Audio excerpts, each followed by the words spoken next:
Assalamualaikum warahmatullahi wabarakatuh.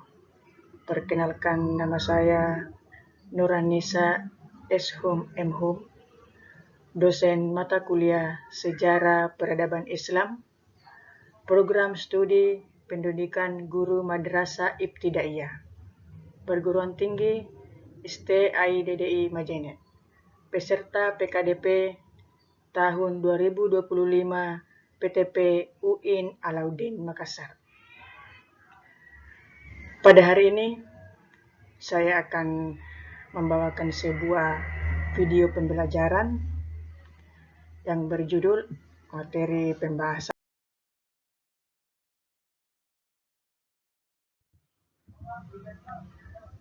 kawasan Arab, tradisi, kondisi sosial, ekonomi, politik, dan agama bangsa Arab pra-Islam. CPMK, mahasiswa mampu menjelaskan tentang masyarakat Arab pra-Islam.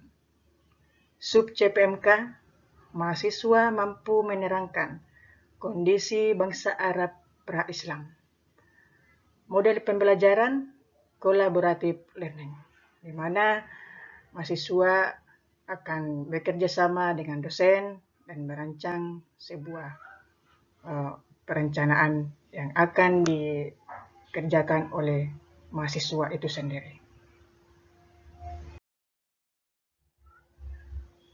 Adapun referensi dari materi hari ini ada Al-Asisi, Abdul Syukur, Kitab Sejarah Peradaban Islam, Yogyakarta tahun 2014. Kedua, Burhan Al-Dindalo, Jazirah Al-Arab, Kab Al-Islam, Biurid 1989. Tiga, Khairuddin, Karakteristik Sastra Arab pada masa pra-Islam.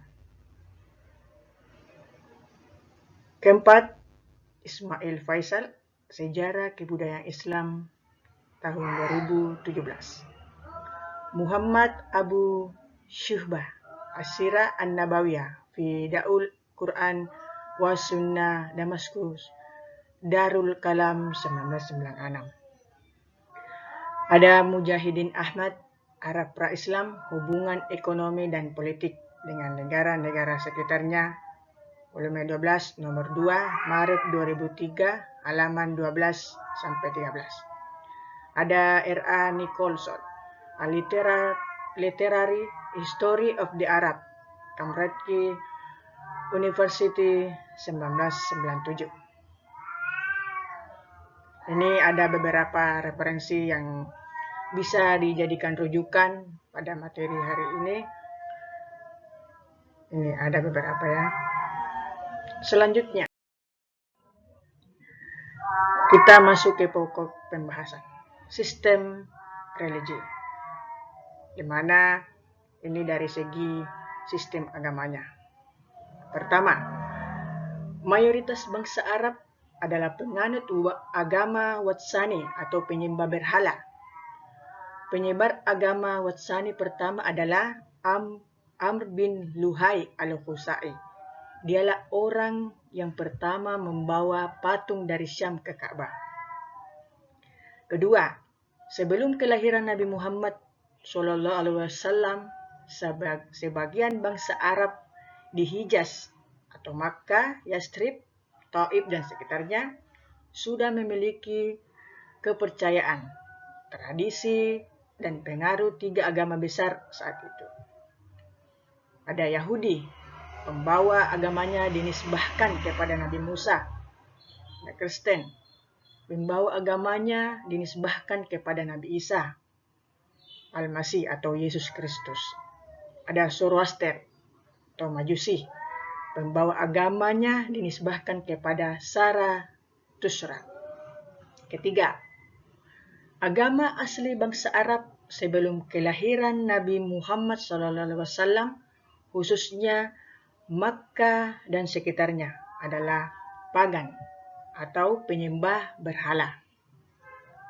4. Meskipun demikian, mereka tetap menganggap tempat yang paling suci dan sentral ibadah adalah umat manusia.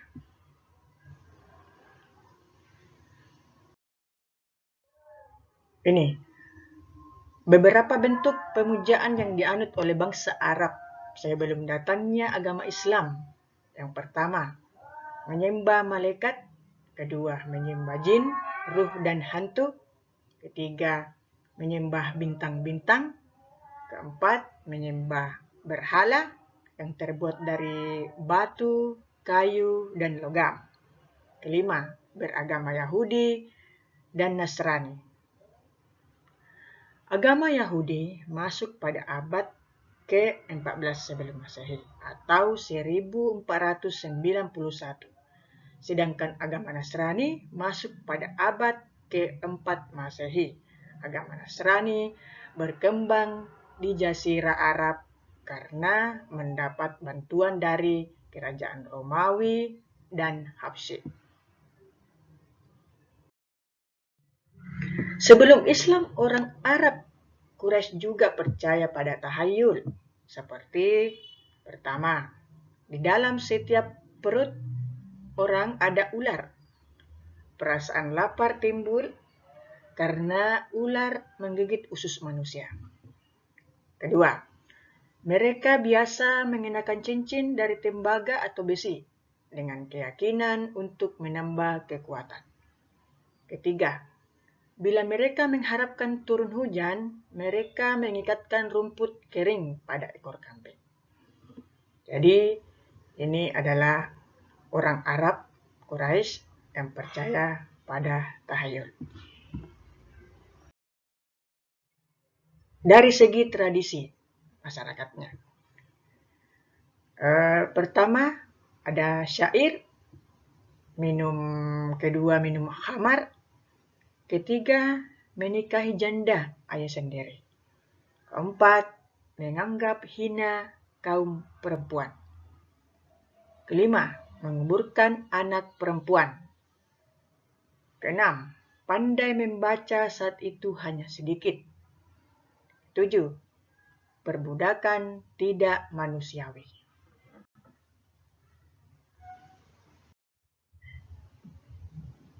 Oke. Ini beberapa kepercayaan. Dari ini adalah segi kepercayaan di masyarakat Arab pada saat itu. Pertama, fetitisme atau dinamisme, yaitu percaya bahwa benda tertentu dihuni roh dan punya kekuatan.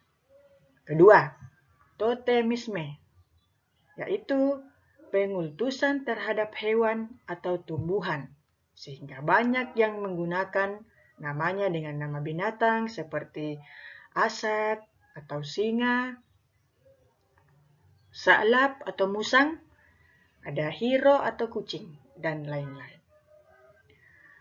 Ketiga, animisme. Animisme adalah percaya pada roh atau baik jahat yang berpengaruh dalam kehidupan manusia. Ada juga kepercayaan pada benda-benda langit seperti matahari, bulan, dan bintang.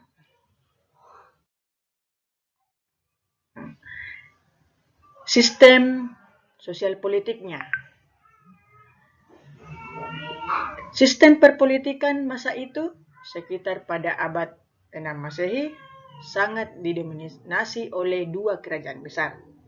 Yang pertama, Persia atau Sasania di belahan timur dunia berpusat di Isfahan atau Iran di bawah kekuasaan Husra II dengan Zoroaster Majusi sebagai agama resmi negara. Kedua, Bizantium atau Romawi Timur di belahan barat dunia berpusat di Konstantinopel atau Turki di bawah kekuasaan Kaisar Maurice yang bergelar Augustus, keturunan Augustus I, dengan Kristen sebagai agama resmi negara.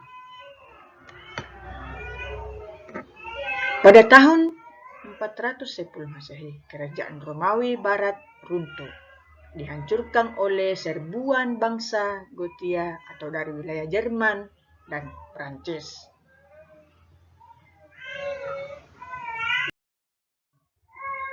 Dari segi sosial budaya, Penduduk padang pasir atau Al-Badwi, Jazirah Arab pra-Islam hidup dalam budaya kesukuan Badui. Dari bentuk kesenian, syair dapat menggambarkan kehidupan, budi pekerti, dan adat istiadat bangsa Arab pra-Islam yang terkenal dengan zaman jahiliyah. Kedua, dalam bidang muamalat, di antara kebiasaan mereka adalah kebolehan transaksi mubadalat atau barter, jual beli, kerjasama pertanian atau muzaraat, dan riba. Ketiga, di antara ketentuan hukum, keluarga Arab pra-Islam dibolehkan berpoligami dengan perempuan tanpa ada batasan. Jadi, ini dari segi sistem sosial budayanya Arab pra-Islam.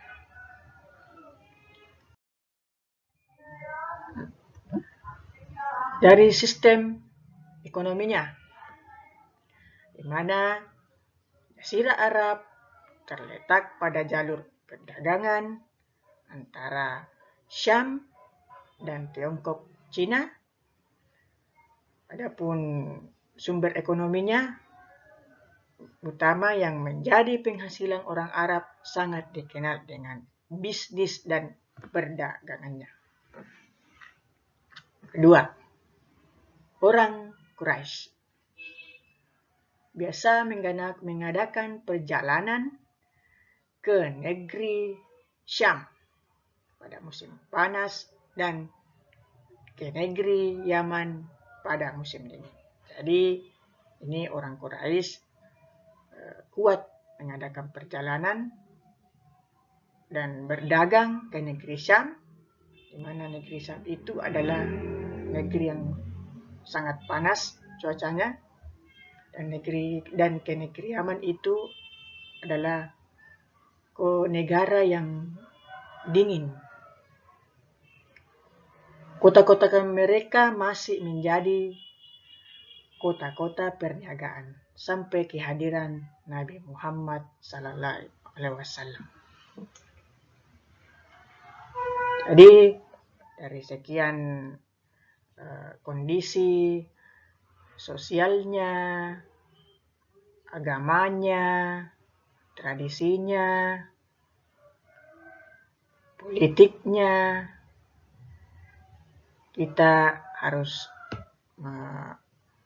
menjadikan ini semua pelajaran bahwa masyarakat Arab itu terkenal dengan zaman jahiliyah atau zaman kebodohan. Jadi kita sebagai umat Islam yang sekarang, betapa kerasnya kehidupan pada masyarakat Arab sebelum datangnya Islam pada saat itu, kita banyak mengambil pelajaran. Dan kita harus juga sangat menghargai perjuangan Nabi kita, Nabi besar kita Muhammad SAW, karena beliau yang telah berhasil membawa dari jalan kegelapan menuju alam yang terang menerang pada zaman sekarang ini. Jadi, saya sampaikan kepada semua mahasiswa, mari kita selalu menghargai perjuangan Nabi besar kita Muhammad SAW. Jangan pernah lupa dengan jejak sejarah masa lalu. Karena sejarah adalah penentu masa yang akan datang. Kita tidak tahu kejadian-kejadian apa yang terjadi di masa lampau kalau tidak ada ilmu sejarah. Sekian dari saya. Hidayah. Assalamualaikum warahmatullahi wabarakatuh.